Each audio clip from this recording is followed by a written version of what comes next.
Cumprimento a amada igreja com a paz do Senhor Jesus. Amém. Convido os irmãos a estarem em pé. Nós vamos orar a Deus, dando graças por mais uma noite na casa do Pai.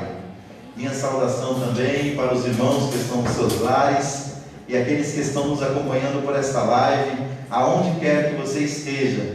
Que a paz de nosso Senhor e Salvador Jesus Cristo possa ir de encontro à tua vida. Amém? Vamos orar e logo após estaremos louvando o nome do Senhor.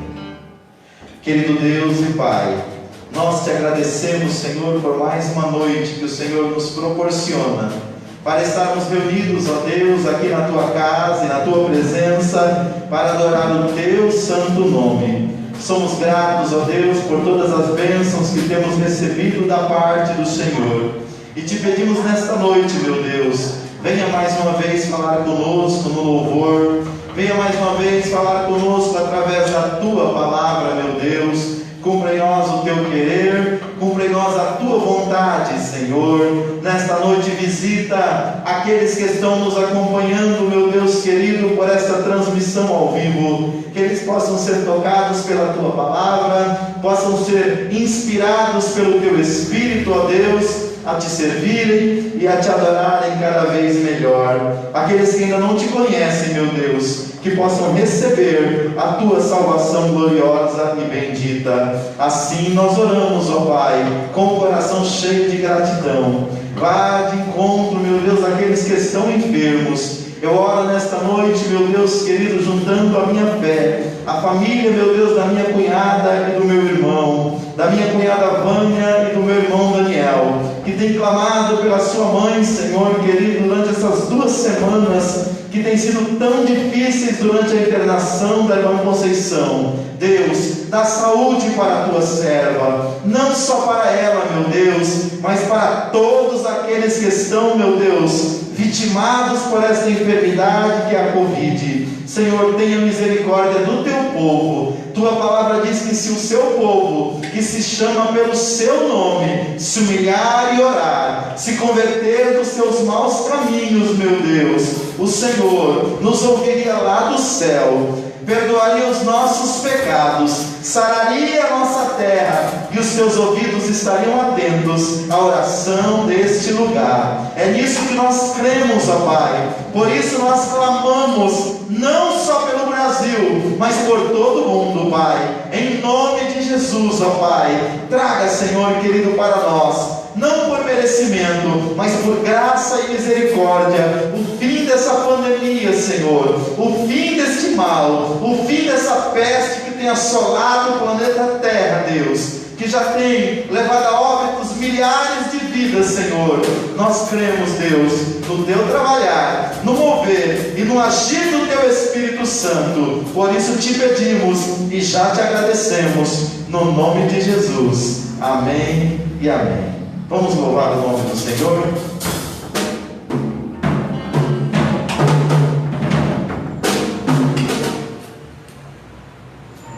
Paz do Senhor, igreja.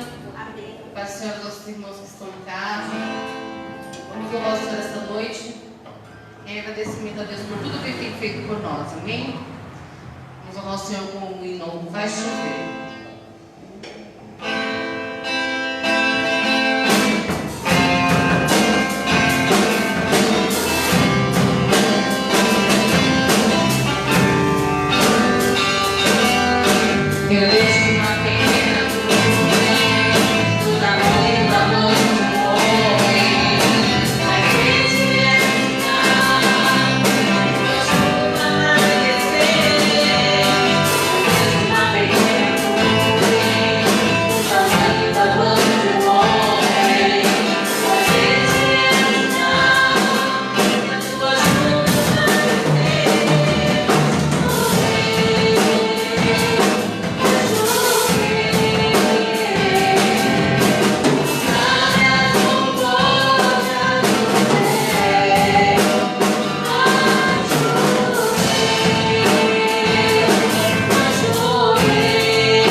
ainda que a figueira não floresça, amém?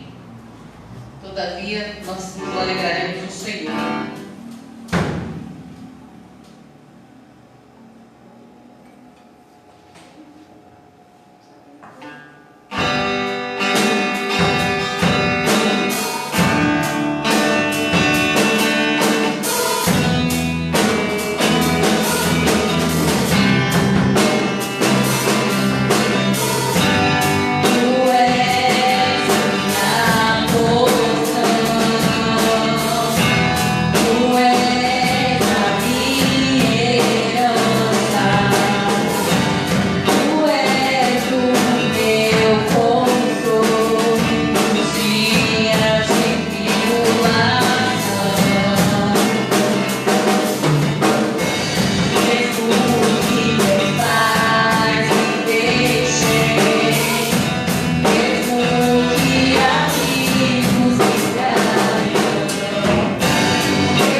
agradecer a Ele por tudo que Ele tem nos proporcionado, pelas portas que Ele tem aberto para nós.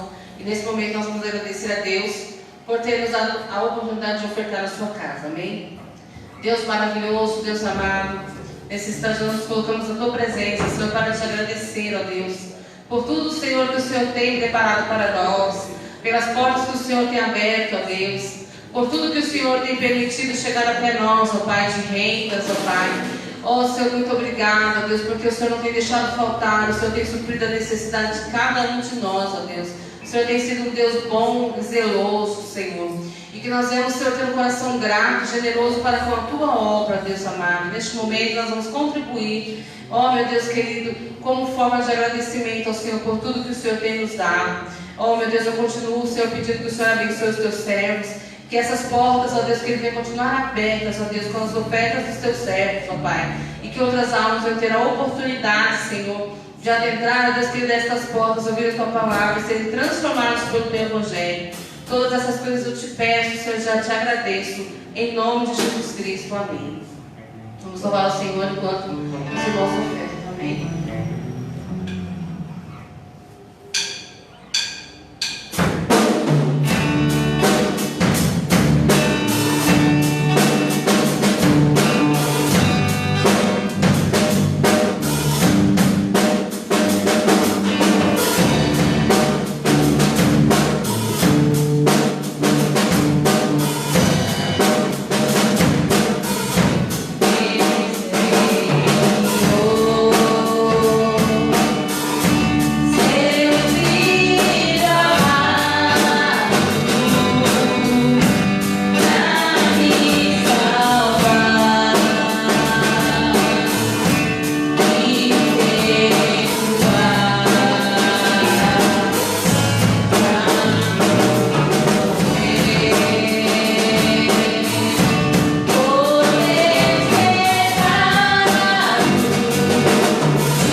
Glória a Deus, porque Ele vive, nós podemos crer no amanhã. Porque Ele vive, o medo pode ser vencido pelo poder da fé e da esperança. Que nesta noite a gente possa colocar a nossa confiança totalmente no Senhor, porque é Ele que tem cuidado de nós.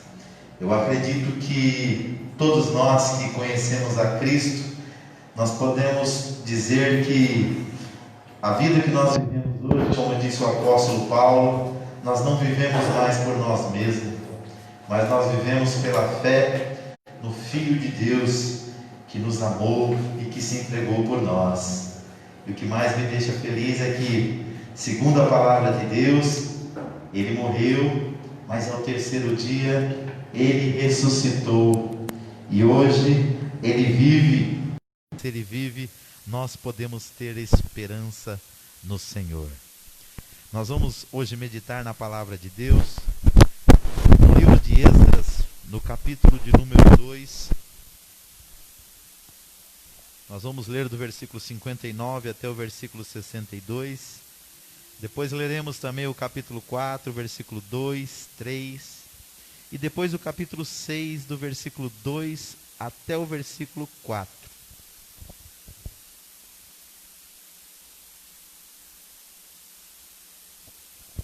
Então, hoje é a nossa lição de número 7, e o tema é: o povo de Deus deve separar-se do mal. O povo de Deus deve separar-se do mal. Nós vivemos uma época de grande sincretismo religioso, onde muitas pessoas professam uma fé diferente, porque não é uma fé bíblica, mas é uma fé que se envolve com outras crenças. Nós nunca ouvimos falar de um tempo de tanto cristão supersticioso. Isso tudo por não conhecer profundamente a Bíblia. E nós vamos entender que o povo de Deus precisa viver uma vida separada. O texto áureo diz assim, 2 Coríntios 6,17: pelo que saí do meio deles, e apartai-vos, diz o Senhor, e não toqueis nada imundo, e eu vos receberei. A verdade prática diz: o mundanismo na igreja corrompe os bons costumes e extingue a santidade.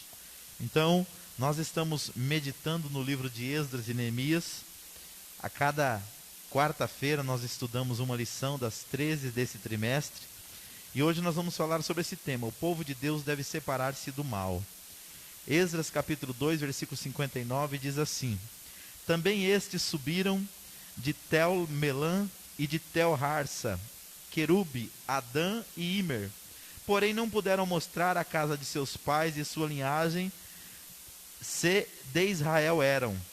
Os filhos de Delaías, os filhos de Tobias, os filhos de Necoda, 652. E dos filhos dos sacerdotes, os filhos de Abaías, os filhos de Cas, os filhos de Bezarlai, que tomou mulher daí dos filhos de Berzilai, o Gileadita, e que foi chamado de seu nome.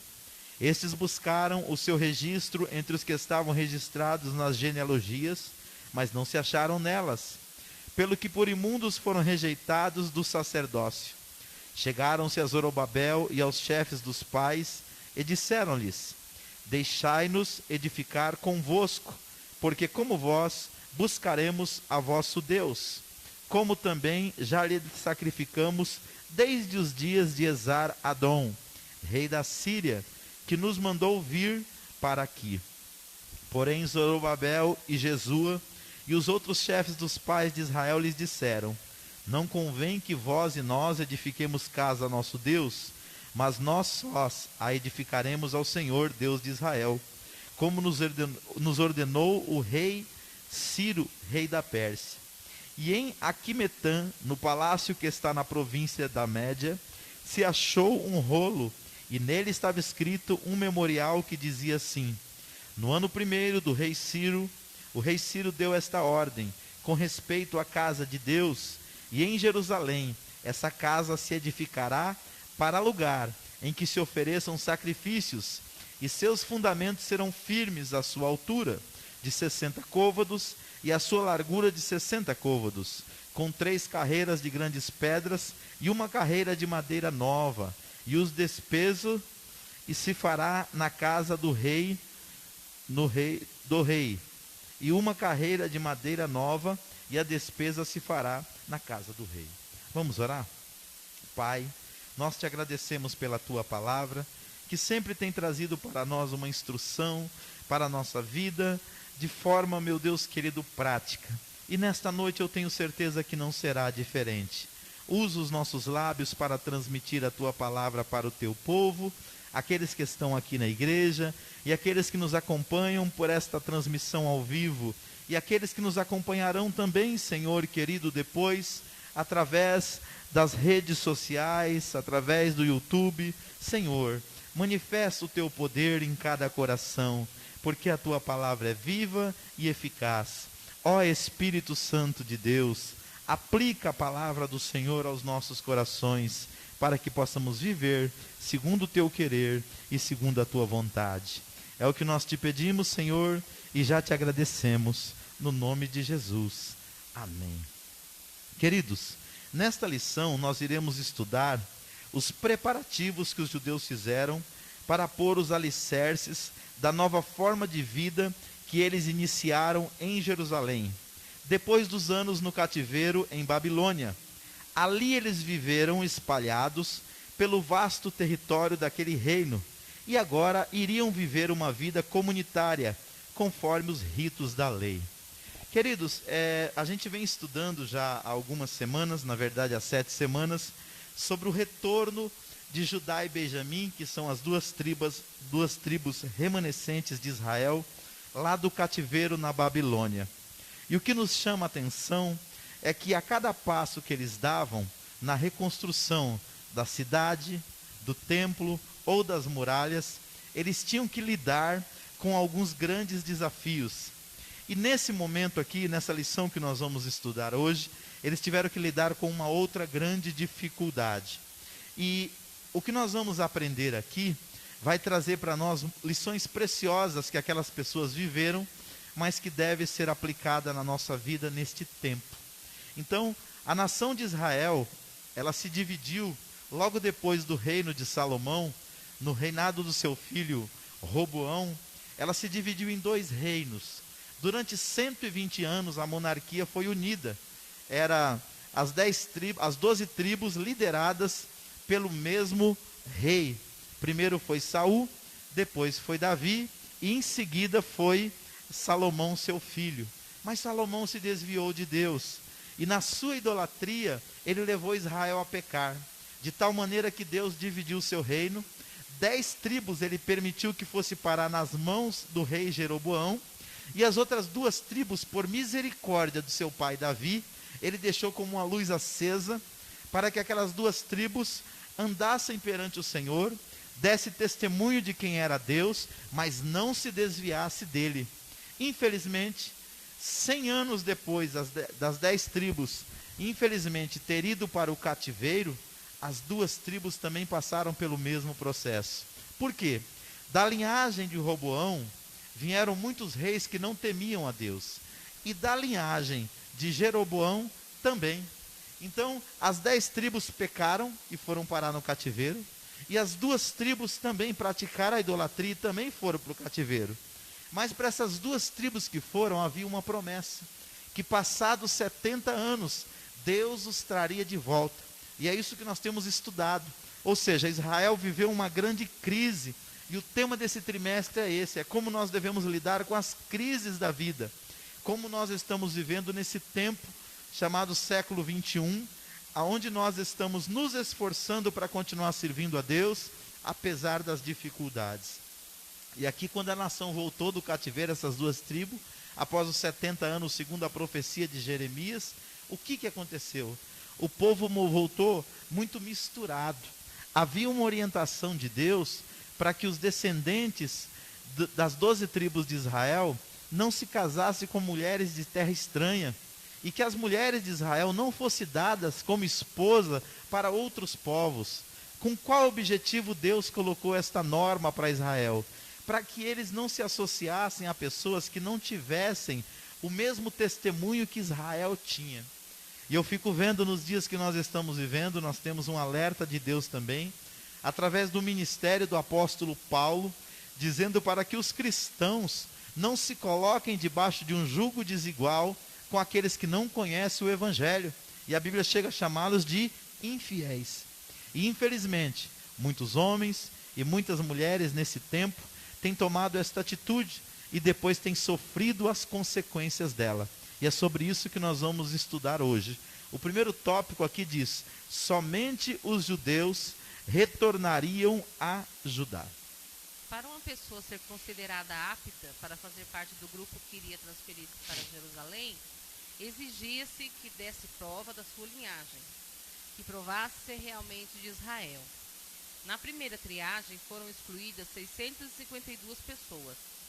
Até alguns filhos de sacerdotes cujos nomes não foram achados nos registros das genealogias foram registrados foram rejeitados como imundos. Os judeus mestiços, nascidos de casamentos mistos durante o cativeiro em Babilônia, não fariam parte do grupo de judeus que retornariam a Judá. Somente aqueles que comprovassem a sua ascendência puramente judaica fariam parte daquele grupo. Deus não aceita mistura do seu povo com o povo do mundo. Não pode haver comunhão da luz com as trevas. A história de Israel registrava uma amarga experiência nesse sentido. Quando os israelitas libertados pela mão do Senhor se preparavam para ir a Canaã, um grande povo de mistura não israelita queria acompanhá-los. Foi exatamente essa gente que, durante o trajeto pelo deserto, foi fonte inspiradora de murmuração. A Bíblia diz: estreita é a porta e apertado o caminho que leva à vida. Não é lucro e sim grave prejuízo alguém querer facilitar a entrada de mistura de gente, dando maior ênfase à quantidade do que à qualidade. Jesus disse: necessário vos é nascer de novo. Obrigado, pastora. Então, o que nós percebemos aqui? Quando Israel teve a liberdade, na verdade o povo de Judá, né? Porque a gente costuma chamar de Israel, mas na verdade era o povo de Judá e Benjamim que estava voltando do cativeiro. Quando esse povo recebeu o direito dado pelo rei Ciro de voltar para edificar a cidade, o templo e os muros de Jerusalém, uma mistura de pessoas queria vir junto. E quem era essa mistura? Nós vamos ver um pouco mais para frente, mas deixa eu já adiantar aqui qual que é o pensamento central da lição. Eram pessoas mestiças no sentido de não ter a mesma linhagem judaica. E por que essas pessoas foram impedidas de voltar para Jerusalém? Porque entendia-se que Israel tinha ido para o cativeiro por causa da idolatria. E a idolatria entrou em Israel por causa dos povos pagãos.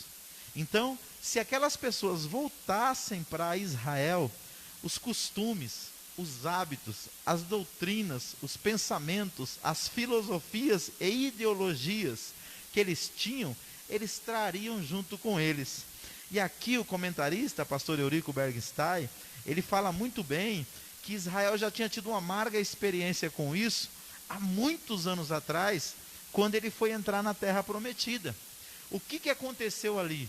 A Bíblia diz que quando Israel saiu do Egito, também muitas pessoas que não eram hebreus vieram junto com eles. E esse povo, está lá em Números, capítulo de número 11, versículo de número 4, foi o povo que insuflou os outros na murmuração, e por isso todos perderam o direito, daqueles que eram maiores de idade, de entrar na terra prometida. Então aqui, o comentarista coloca um alerta para a gente aqui, ó.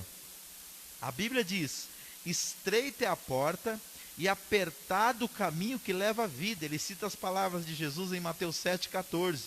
E ele diz assim: não é lucro e sim grave prejuízo alguém querer facilitar a entrada de mistura de gente, dando maior ênfase à quantidade do que à qualidade. Então, o que nós percebemos hoje? Vamos trazer, qual que era a realidade de Judá primeiro, para nós entendermos. Havia pessoas que não eram descendentes puros de israelitas. Eram filhos de casamentos mistos, de judeus que foram para o cativeiro, mas que passaram a se relacionar com pessoas de outras nacionalidades. E pela lei judaica, essas pessoas não poderiam fazer parte da linhagem de Israel. E por isso foram impedidas de entrar novamente na cidade de Jerusalém, na terra dos israelitas. Mas aqui tem um alerta para nós nos dias que nós estamos vivendo. Eu fico pensando quantas pessoas que têm sofrido na casa de Deus porque têm aceitado fazer alianças com pessoas ímpias dentro dos seus relacionamentos. E aqui é colocado uma outra coisa, que as duas são importantes, mas dentro da sua realidade: a quantidade e a qualidade. O reino de Deus, ele se preocupa com a quantidade, sim. Tanto que a Bíblia fala que Deus quer salvar a todos. Mas para Deus, a prioridade não é a quantidade, mas é a qualidade. Então, o número de discípulos, daqueles que aceitam a fé, historicamente ele sempre vem crescendo. Mas, paralelo a isso, um bocado de pessoas tem se associado à igreja, mas não tem nascido De novo, como está lá em João capítulo 3, versículo 7, quando Jesus disse para Nicodemos, necessário vos é nascer de novo. O que é nascer de novo? É aceitar Jesus Cristo de verdade.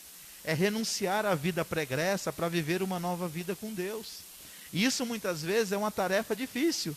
Por quê? Depende da ajuda contínua do Espírito Santo e é um processo que dura a vida toda.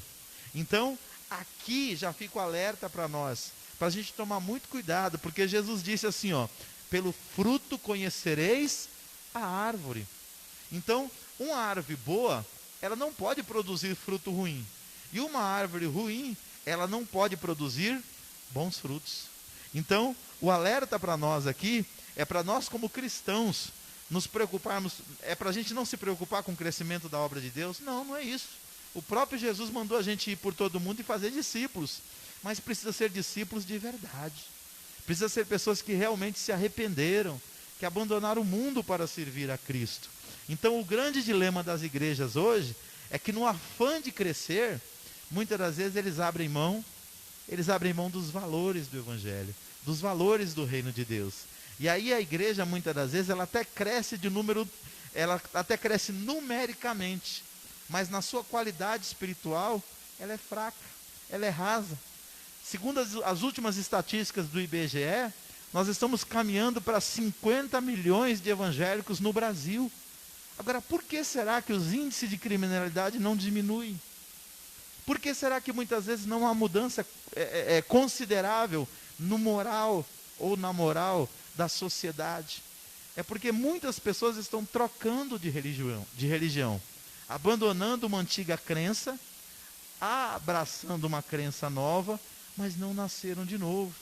E por isso não conseguem gerar os frutos que Deus deseja de cada um de nós. Então que Deus nos ajude para que a gente entenda, o caminho com Deus, ele é estreito, mas ele é recompensador. Segundo tópico, os judeus não aceitaram a ajuda dos samaritanos. Nós vamos entender aqui quem são os samaritanos. Quem eram os samaritanos? Os samaritanos eram uma mistura de gente, na sua maioria de origem pagã. Este povo apareceu depois do ano 721 a.C., quando o reino de Israel foi derrotado pelo exército de Sargão II, e as 10 tribos do norte levadas cativas para a Síria. Por ordem do rei da Síria foram trazidos povos de Babel, de Cuta, de Ava, de Amate, de Sefarvaim, e habitaram cidades de Samaria em lugar dos sacerdotes. E tomaram Samaria em herança e habitaram em suas cidades. Posteriormente, o rei da Síria enviou-lhes um sacerdote dos israelitas para ensinar ao povo da terra o temor de Deus. Assim, os samaritanos temiam o Senhor, mas também serviam aos seus deuses. Aceitaram o ensino dos sacerdotes israelitas, mas não deixaram a idolatria. Representam muito bem uma vida na carne, da qual a idolatria é uma expressão. 2. Os samaritanos ofereceram cooperação aos judeus. Quando os judeus começaram a construção do templo, os samaritanos ofereceram-se cooperar. Os judeus, porém, rejeitaram. As 10 tribos foram levadas para o cativeiro. E lá no cativeiro, o que foi feito?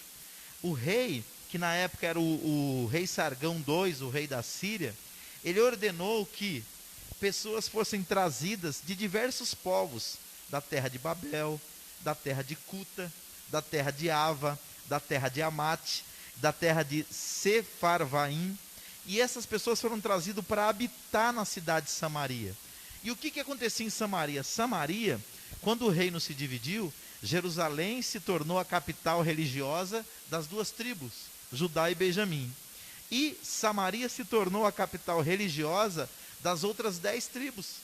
E quando essas pessoas estranhas chegaram nessa cidade de Samaria, eles começaram a ensinar outras leis para a nação de Israel, e os sacerdotes perderam a sua posição de ensinadores dentro da comunidade religiosa de Israel. Então, aí já começou um problema. Primeiro, eles mudaram as leis, eles começaram a trazer um novo entendimento para a nação de Israel. E segundo, eles começaram a casar-se com essas pessoas que eram gentias. Então, nasceu os casamentos mistos, e dos casamentos mistos vieram o quê? Os filhos fora do projeto de Deus. Então, quando essas pessoas, e esse grupo de pessoas se multiplicou, ele começou a crescer.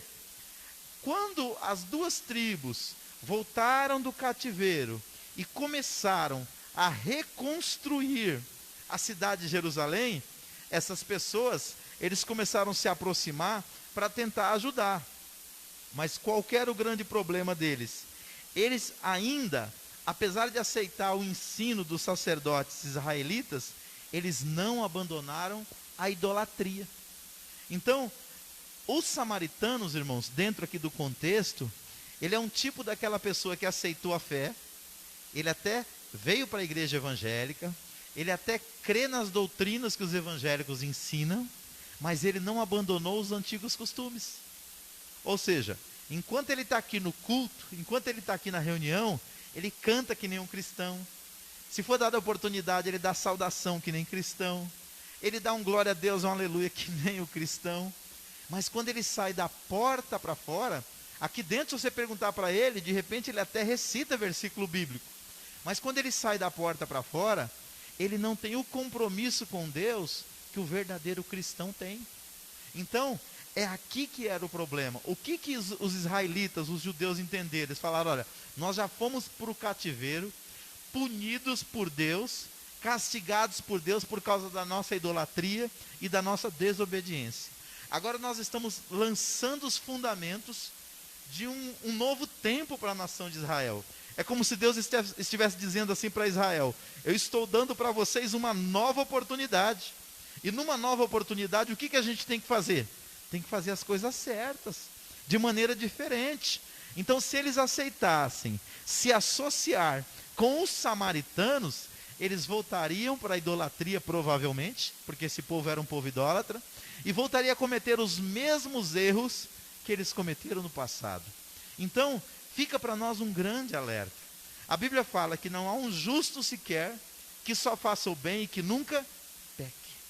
A Bíblia fala que se dissermos que não temos pecado, enganamos a nós mesmos e a verdade não está em nós. Mas se confessarmos os nossos pecados, Ele é fiel e justo para nos perdoar e nos purificar de toda iniquidade. Mas lá atrás, em Provérbios, tem um alerta. A Bíblia fala que aquele que confessa e deixa alcança o quê? Misericórdia. Mas aquele que encobre a sua transgressão, ele nunca prosperará. Então o desejo de Deus sempre foi esse, alertar o seu povo para que não vivesse aliançado com aquilo que é errado, porque isso vai destruir a própria pessoa, vai destruir a própria fé, vai destruir a própria esperança que a pessoa tem em Deus. Então aqui, quando os samaritanos, eles começaram a perceber que eles tentaram cooperar na construção do muro, foi rejeitado. Eles tentaram ajudar também lá na reconstrução da cidade, foram rejeitados. Eles perceberam que Israel não cederia para fazer aliança com eles. Eles começaram a tentar causar divisão. Eles começaram a tentar colocar os judeus uns contra os outros. E isso era motivado, está aqui no tópico 3, por causa do quê? Por causa da sua inveja. E eles se tornaram inimigos do povo de Deus. E infelizmente, nos dias que nós estamos vivendo, isso acontece muito.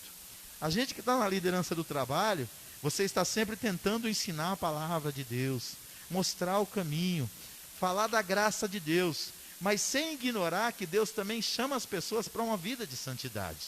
Mas aí o que acontece? Algumas pessoas, eles querem ficar na igreja, eles querem fazer parte do corpo de Cristo, mas eles não querem abandonar a sua vida pregressa. A vida do erro, a vida do engano, a vida da mentira. E quando você vai tentar orientar essa pessoa, ele coloca na cabeça que você está perseguindo ele. E aí o que acontece? Se essa pessoa não aceita a correção, ele começa muitas das vezes a colocar os outros contra a liderança da igreja. E isso gera, segundo aqui a palavra de Deus, divisões no meio do povo de Deus. Então, nós como cristãos, nós precisamos entender que Deus, Ele é um Deus de santidade. Ele é um Deus de separação. Ele é um Deus de novidade de vida. E quando os judeus tentaram implantar essa nova cultura na nação de Judá, dentro da nação de Israel, ali em Jerusalém, eles começaram a ser invejados e também perseguidos. Só para concluirmos esse tópico, para irmos em frente. Diz assim, os samaritanos imaginaram que se conseguisse associar-se aos judeus, gozariam do mesmo prestígio que esses tinham. Nós estamos vivendo uma época que é propícia para isso. Tem pessoas que ele nunca olha para o lado de uma igreja evangélica ou cristã. Mas como esse ano é ano de eleição, muitos deles vão começar a bater nas nossas portas. Mas eles não estão atrás de servir a Deus que nós servimos. Muitos vão dar a paz do Senhor para a gente, mas não é porque eles acham que nós somos irmãos deles. É porque eles querem gozar do prestígio. Eles vêm muitas vezes por interesse naquilo que nós estamos fazendo, nas pessoas que tem aqui. Então, aqui fica um alerta para nós. Que a gente possa olhar para a árvore e ver o fruto que aquela árvore produz, para saber se aquela árvore é boa ou ruim. Terceiro tópico, Deus exige santidade do seu povo. Em toda a história do povo de Deus, observa-se que ele, para manifestar-se no meio do seu povo, exige plena santidade. Deus espera que seu povo esteja sempre em comunhão com ele, vivendo separado do mal. 1. Retornando do cativeiro, Israel separou-se do mal. Por isso a bênção de Deus os acompanhou e eles conseguiram concluir a construção do templo e reconheceram que Deus fizera esta obra. 2. Quando Josué se preparou para passar o Jordão, ele disse ao povo: santificai-vos, porque amanhã fará o Senhor maravilhas no meio de vós. 3. O anjo do Senhor visita o acampamento israelita. Antes de iniciar a conquista de Canaã, Josué recebeu a visita de um anjo. Josué então lhe perguntou: que diz meu senhor ao seu servo? E a resposta que recebeu foi: descalça os sapatos de teus pés, porque o lugar em que estás é santo. 4. Israel é derrotado pela pequena cidade de Ai. Quando Josué, com o rosto em terra, perguntou ao Senhor o porquê daquela derrota, o Senhor respondeu: santificai-vos para amanhã. Anátema há no meio de vós, Israel. Diante dos vossos inimigos não podereis suster-vos, até que tireis o anátema do meio de vós. O pecado descoberto foi desarraigado, e então disse a Josué: levanta-te e sobe a Ai. Olha que te tenho dado na tua mão o rei de Ai, e seu povo, e a sua cidade e a sua terra. Deus exige santificação de seu povo para poder operar no meio dele. Pastora, Deus abençoe. Então, queridos, Deus, o nosso tema hoje da nossa lição é: o povo de Deus deve separar-se do mal. Então, o que Israel aprendeu durante o período que eles estiveram no cativeiro? A desobediência deles custava muito caro. Desobedecer a Deus trazia maldições para suas vidas. Eles se lembraram com certeza das profecias que foram ditas pela boca de Moisés, servos do Senhor, lá no capítulo 28 de Deuteronômio, aonde ele dizia o quê? Que se eles obedecessem, eles seriam benditos ao entrar, e eles seriam benditos também ao sair. Eles seriam benditos no lar, mas eles seriam benditos também no campo. E aonde eles colocassem a planta dos seus pés e a palma das suas mãos, Deus abençoaria. Eles se lembraram com certeza que Deus tinha dito que, se eles porventura não colocassem em prática os mandamentos, os princípios e os estatutos de Deus, o que aconteceria? Eles viveriam debaixo da maldição. E maldição não é algo que alguém joga no outro. Você está amaldiçoado, eu quero que você morra, eu quero que você vá para o inferno. Maldição não é isso. Biblicamente, maldição são as consequências dos nossos pecados. E bênção? Bênção é só dizer para você: seja abençoado em nome de Jesus. Eu posso até dizer seja abençoado em nome de Jesus. Se a pessoa que está ouvindo isso vive uma vida de desobediência, só por eu falar isso ele vai ser abençoado? Não. Bênção, biblicamente falando, é consequência de obedecer a Deus. Maldição, biblicamente falando, é consequência de se desobedecer a Deus. Então, o que nós queremos? A bênção ou a maldição? É uma escolha. Então, quando nós olhamos para aqui, nós vemos que Israel entendeu isso no cativeiro. E quando eles voltaram com uma nova mentalidade. Então, eles lembraram que ao longo da história, todas as vezes que eles andaram com Deus, Deus andou com eles. Todas as vezes que eles obedeceram a Deus, eles não tiveram que correr atrás da bênção. A promessa é que se eles fossem obedientes, estas bênçãos vos seguiriam. Então, eles entenderam que para fazer a obra de Deus, está lá em Neemias 6,16, eles precisavam o quê? Ser fiéis a Deus. Por isso eles não aceitaram fazer aliança com os samaritanos. Nos dias que nós vivemos, muitas das vezes, quando nós queremos algo de Deus, nós não entendemos que existem princípios que nós temos que praticar. A promessa existe, mas só se cumprirá na vida daqueles que cumprem princípios. Você cumpre o princípio bíblico, você experimenta a promessa. Você quebra o princípio bíblico, você perde a promessa. Então Israel entendeu isso, eles falaram, não, nós não vamos mais fazer aliança com pessoas que não são de Deus. Nós não vamos andar mais de mãos dadas com pessoas que são idólatras, que não amam a Deus. Eu não estou dizendo que nós devemos desprezar as pessoas de maneira alguma. A Bíblia diz que eles são alvo do amor de Deus. Agora, comunhão, andar junto, parceria. Eu era criança, do tamanho dos meus filhos aqui, minha mãe já dizia assim, diga-me com quem andas, e eu digo quem você é. O nosso círculo íntimo, a gente pode ser colega de todo mundo, agora o nosso círculo íntimo de amigos tem que ser pessoas que respeitam a nossa fé, que respeitam o nosso Deus, que querem bem. Amigo do Facebook pode ser qualquer um, eu tenho lá quase 4.000, valorizo todos eles. Agora, sentar na mesa, comer junto, abrir o coração, opa, aí não pode ser para qualquer um, aí tem que ser escolhido a dedo, caminhar junto, fazer a obra de Deus junto, tem que ser pessoa que realmente ama a Deus como você ama, que conhece a Deus como você conhece. Para quê? Para que as coisas não aconteçam como aconteceu na cidade de Ai. Josué vinha de uma grande vitória em Jericó, Deus tinha aberto a terra e engolido literalmente as muralhas de Jericó. Se as muralhas caíssem para fora, diz os estudiosos da Bíblia, matava Israel. Se caísse para dentro, Israel não conseguia entrar, porque as pedras eram muito altas. Segundo os estudiosos da Bíblia, Deus abriu a terra e engoliu a muralha, para que Israel entrasse.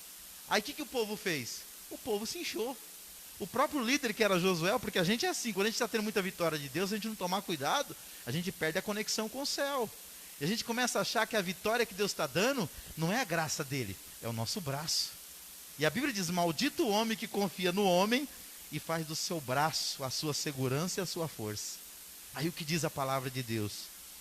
Josué venceu Jericó, pegou meia dúzia de soldados, pegou algumas companhias e disse, vai na cidade de Ai e vai lá e destrói a cidade. Está no papo. E a Bíblia diz que ele não consultou o Senhor. Aí está o nosso flagelo. É nós não falarmos com Deus para buscar a direção. A Bíblia diz que eles foram e perderam a guerra, perderam a batalha. Aí o Josué ficou triste. Poxa vida, acabamos de vencer Jericó, uma potência, e não conseguimos vencer uma cidade tão pequena, tem alguma coisa errada. Ele colocou a cara no pó e começou a orar. Olha o recurso divino aí para nós. Conforme ele começou a orar, Deus falou assim, por que você está com a cara no pó? Levanta, tem pecado no arraial. Ele reuniu a nação e começou a seguir a orientação de Deus. Deus mostrou a tribo, Deus mostrou a família e Deus mostrou o culpado. Quando ele pediu para Acã, que tinha assaltado, porque tudo que estava ali era para ter sido destruído e ter sido usado como despojo de guerra. O que ele fez? Ele escondeu uma capa babilônica, escondeu um pouco de prata debaixo da sua cabana. E pelo jeito a família escondeu junto, porque todos foram punidos. Quando ele falou para ele dar glória a Deus, ele não conseguiu glorificar o nome do Senhor. Então naquele momento Deus falou para ele, aí está o problema. Então irmãos, muitas vezes nós como igreja, nós temos tudo para dar certo.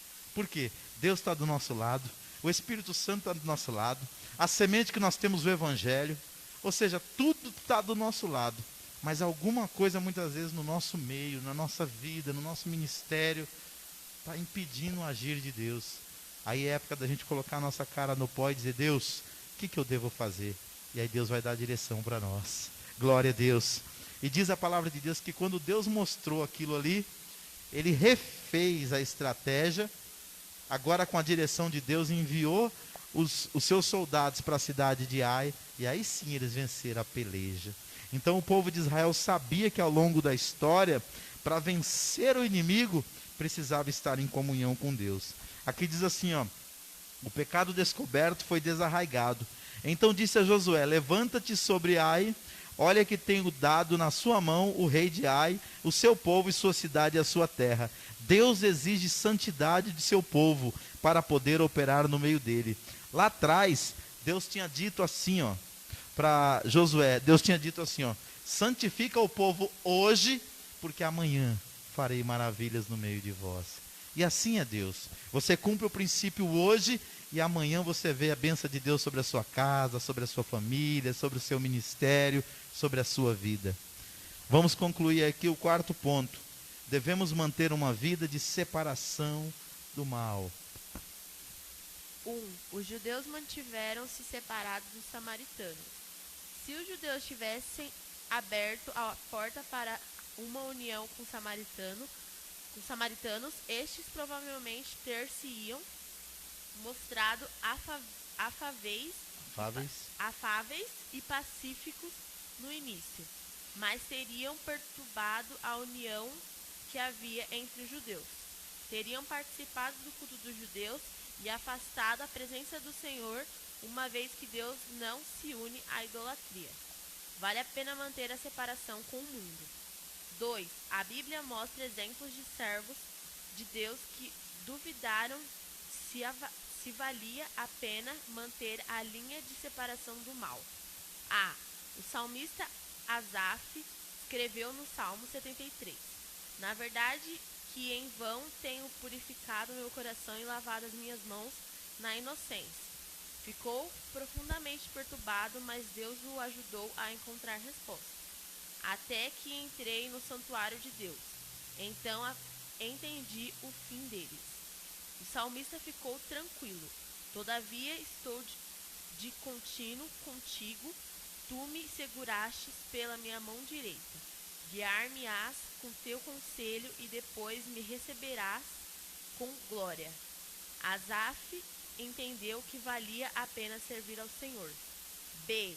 Malaquias respondeu aos que diziam ser inútil servir o Senhor, dizendo: há um memorial escrito diante dele para os que temem ao Senhor e para os que se lembram do seu nome, e eles serão meus, diz o Senhor dos Exércitos.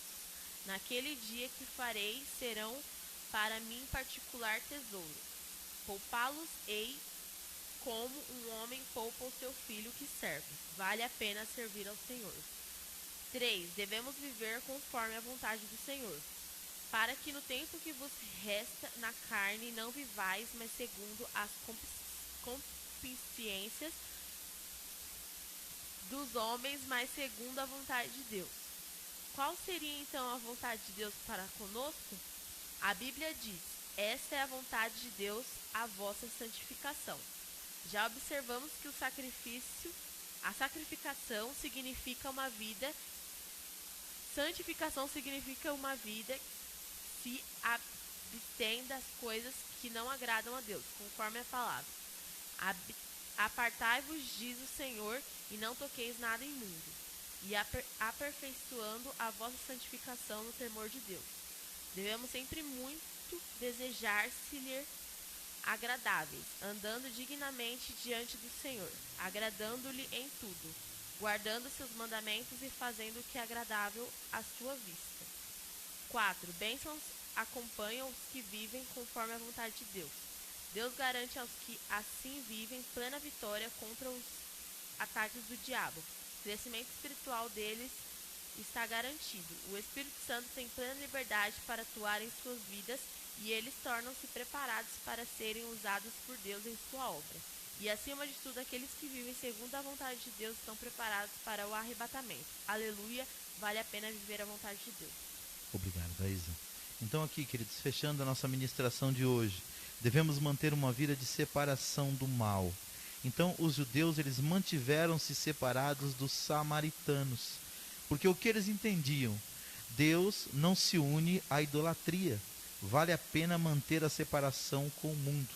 Se nós trouxermos, eu disse que os samaritanos, no começo dessa ministração, que os samaritanos, eles tinham infelizmente recebido a doutrina dos judeus, a doutrina da palavra, a doutrina da lei judaica, a doutrina dada por Deus a Moisés, mas eles não abandonaram a idolatria.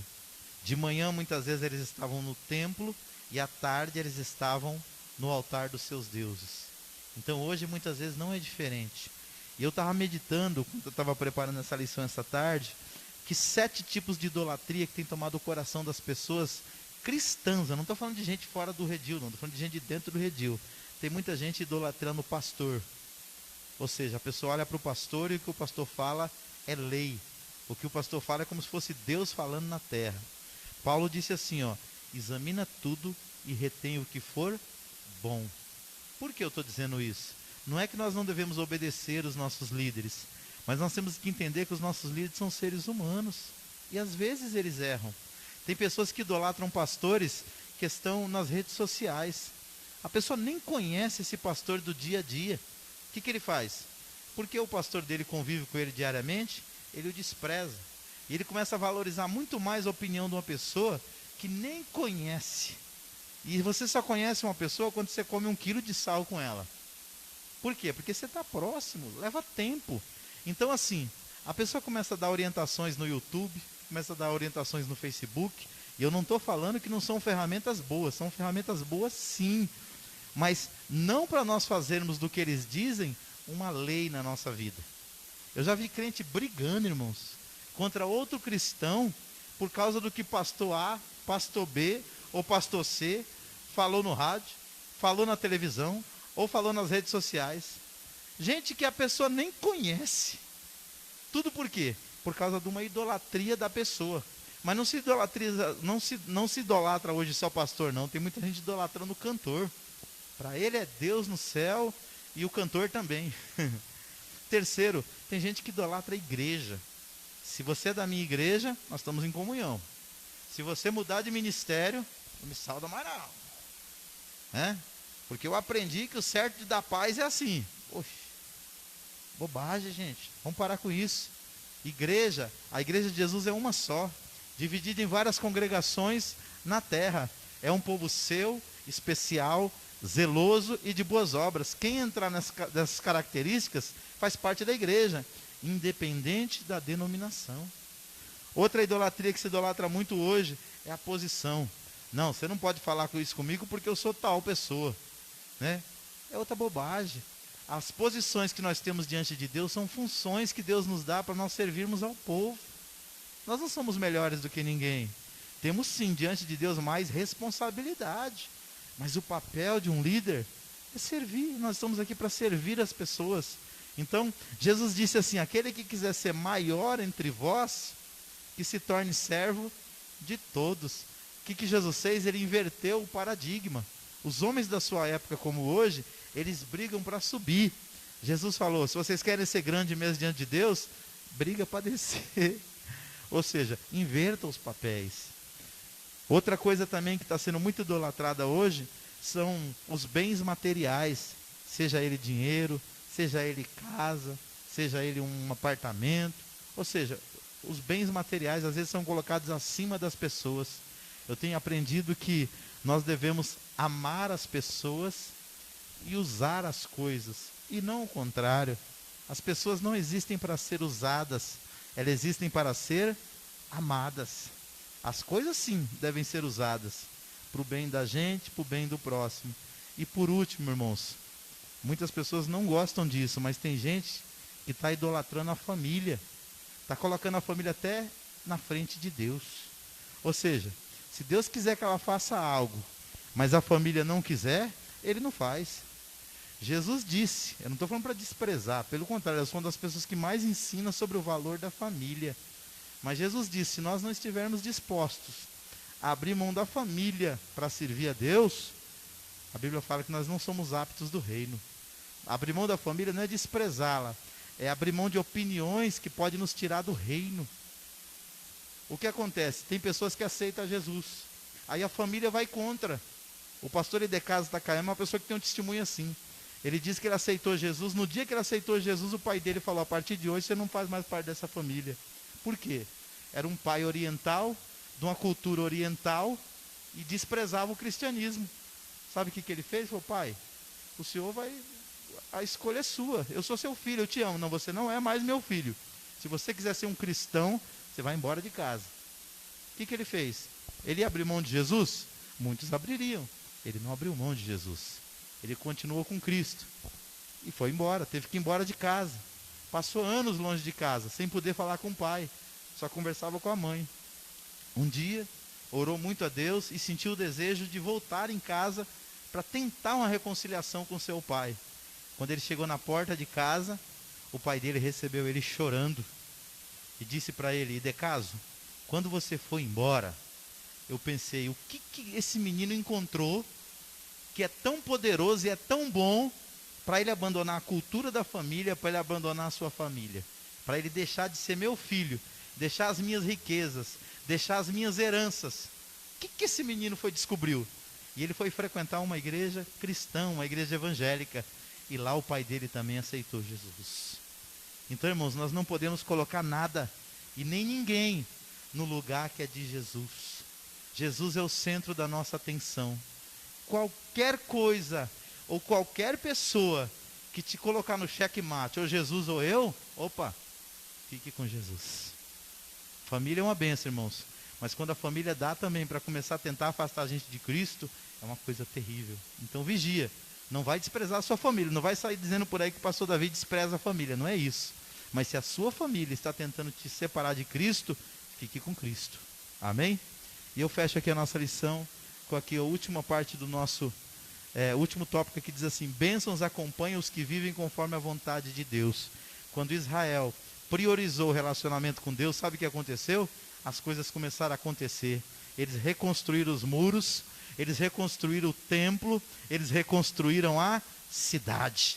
Querido, tem muito crente perdendo a bênção porque ele acha que para receber a bênção ele tem que agradar patrão, ele tem que agradar amigo, ele tem que agradar alguém. E eu não estou falando que a gente não tem que tentar agradar as pessoas, mas a gente não pode agradar as pessoas e desagradar a Deus. Porque o que acontece? Muitas pessoas têm patrão que quer que o funcionário mente, tem patrão que quer que muitas vezes o funcionário faça coisa errada. E isso muitas das vezes a pessoa fala: para mim não perder o meu emprego eu vou fazer. Não, está errado.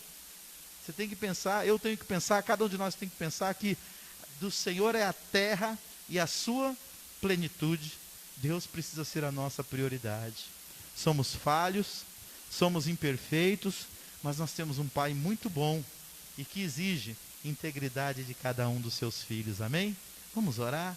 Vamos pedir para Deus: Senhor, da mesma maneira que o povo de Israel preferiu caminhar com o Senhor do que fazer aliança, Senhor, com aqueles que estavam fora da Tua presença, que nós possamos ter esse coração também. Entender que o caminho é estreito, a porta é estreita, e ela nunca ficou mais larga, o caminho mais largo, porque alguém quer. Mas que a gente possa perseverar nessa caminhada com Deus, escolhendo sempre Ele como o nosso maior tesouro. Glória a Deus. Sexta-feira estamos aqui às 19h30, novamente adorando a Deus, no culto que nós chamamos de Sexta-feira Profética, onde nós profetizamos a palavra de Deus que muda as nossas vidas. Domingo às 18 horas, o culto da família, amém? Quarta, sexta e domingo nós começamos nosso culto mais cedo, meia hora antes, para nós tirarmos um período de oração. Depois, nas semanas às 20 horas e no domingo às 18h30, nós começamos o louvor, a adoração, a palavra e a live também para abençoar os irmãos do grupo de risco que não pode estar conosco. Vamos orar? Pai, nós te agradecemos nesta noite, Senhor, por tudo que nós ouvimos da Tua parte. Te agradecemos, Senhor, pela Tua palavra. Te louvamos, Senhor, pela Tua presença. E pedimos, meu Deus, nos ajuda a cumprir a Tua palavra. Quantas das vezes, Senhor, nós nos encontramos numa encruzilhada entre falar a verdade e viver os princípios da tua palavra, entre fazer o que é certo, meu Deus querido, ou muitas das vezes agradar alguém. Nos ajuda, meu Deus querido, a vencermos esta tensão, no sentido de obedecermos a tua palavra, praticarmos os teus princípios e colhermos a tua promessa, Pai. Da mesma maneira que Israel foi obediente naquele tempo e experimentou, meu Deus querido, grandes vitórias do Senhor, como a reconstrução do templo, a reconstrução dos muros de Jerusalém e a reconstrução da própria cidade, Senhor. Nós temos certeza que o Senhor tem bênçãos inauditas para aqueles que te obedecem, para aqueles que perseveram nos seus caminhos, para aqueles que não abrem mão, Senhor querido, da graça, mas também não abrem mão da verdade. Em nome de Jesus, ajuda, Pai, a ADJL, ajuda as igrejas, meu Deus, em São Paulo, no Brasil e no mundo, e cada um dos líderes que professa a fé cristã, a se manterem, meu Deus, com a consciência pura, meu Deus. Perdoa quando nós erramos e falhamos, e nos ajuda a viver uma vida íntegra que glorifica o teu nome. É o que nós te pedimos, Pai, e já te agradecemos nesta noite, no nome precioso de Jesus. Despede o teu povo em paz no retorno para os seus lares e abençoa todos aqueles, ó Pai, que nos acompanharam por esta live e que ainda vão nos acompanhar. Que a tua bênção seja sobre a vida deles, é o que eu te peço no nome de Jesus. Amém. Queridos, faça assim com as suas mãos. Que o grande amor de Deus, nosso Pai, que a maravilhosa graça de Jesus Cristo, seu Filho, e que a doce consolação do querido Espírito Santo seja com cada um de vós, não só agora, mas para todos sempre. Todos digam amém. Vamos aplaudir o Senhor.